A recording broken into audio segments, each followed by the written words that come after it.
পূর্বাচলে plot পেতে সাবেক প্রধানমন্ত্রী শেখ হাসিনাকে অনুনয় বিনয় করে এক চিঠি লিখেছিলেন উপস্থাপক ও অভিনেতা শাহরিয়ার নাজিম জয়।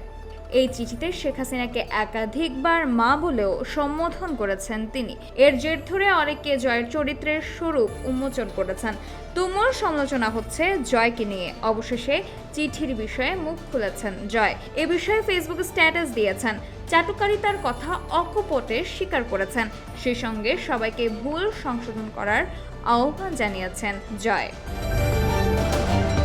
ফেসবুকে দেওয়া স্ট্যাটাসে সমালোচকদের এক হাতে নিয়েছেন জয়। অভিমানের সুরে বলেছেন, আলো আসবে গ্রুপে পান নাই, ইউটিউবারদের ষড়যন্ত্রে পান নাই, তাই বলে আমাকে ছেড়ে দিবেন কেন? 2014 সালের একটি চিঠি এই নিয়ে 14 বার ভাইরাল করলেন। সাবেক সরকারের কাছ থেকে অনেকেই জমি নিয়েছেন, সেই প্লটগুলো 13 এর ধারায়।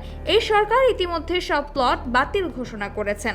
তারপরও ফেসবুকে এই চিঠি নিজস্ব লোকেরা পোস্ট করছেন, আমার নাম্বার ভাইরাল করছেন এবং আমাকে সামাজিকভাবে হেনস্থা করছেন।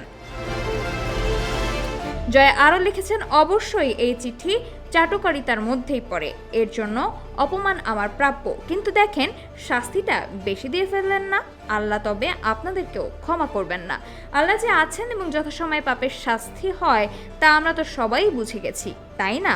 ঘৃণা না ছড়িয়ে শান্ত হন, সবাই মিলে ভালো থাকি, চলুন সবাই যার যার ভুল সংশোধন করি।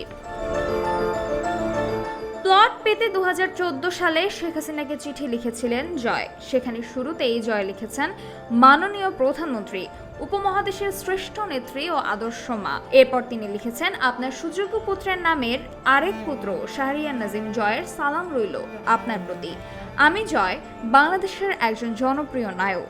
আপনার দোয়ায় গত 17 বছর ধরে আমি বাংলাদেশের জনগণের বিনোদনের অন্যতম উৎস হয়ে আছি টিভি পর্দায় এবং সুস্থ চলচ্চিত্রে। শেখ হাসিনার রাজনীতির প্রশংসা জানিয়ে জয় লেখেন, আপনি অত্যন্ত দরদী এবং বাংলার মানুষের বিপদের বন্ধু। শুধু তাই নয়, গত নির্বাচনকালীন সময় আপনি যে বলিষ্ঠ সাহসী এবং জ্ঞানদীপ্ত আদর্শের উপর বলিয়ান ছিলেন তা আমাদের মতো মানুষকে আজীবন আপনার নেতৃত্বকে স্যালুট জানানোর অঙ্গীকার করিয়েছে। আবেদনের 3য় প্যারায় তিনি নিজের চাওয়া স্পষ্ট করেন। তিনি লেখেন, মা, আপনার নিকট একজন শিল্পীর আবেদন। আমার সমসাময়িক সকল শিল্পী পূর্বাচলে 10 কাঠা 5 কাঠার প্লট পেয়েছে। আমি দেশের বাইরে শুটিংয়ে থাকার জন্য অ্যাপ্লাই করতে পারিনি। পরবর্তীতে ঝিলমিলে অ্যাপ্লাই করলে লটারিতে তা পাইনি। আবেদনপত্রটি তিনি শেষ করেছেন পূর্বাচলে একটি প্লটের জোরালো দাবি জানিয়ে। তিনি লেখেন, মা, পূর্বাচলে একটা জমি আমার স্বপ্ন, আমার সন্তানের ভবিষ্যৎ। আমি আপনার কাছে আবদার করলাম, আপনি আপনার এই সন্তানের আবদার ফেলে দেবেন না, আমি জানি, ইনশাআল্লাহ। সামিয়া তাবাসসুম, খবর সংযোগ।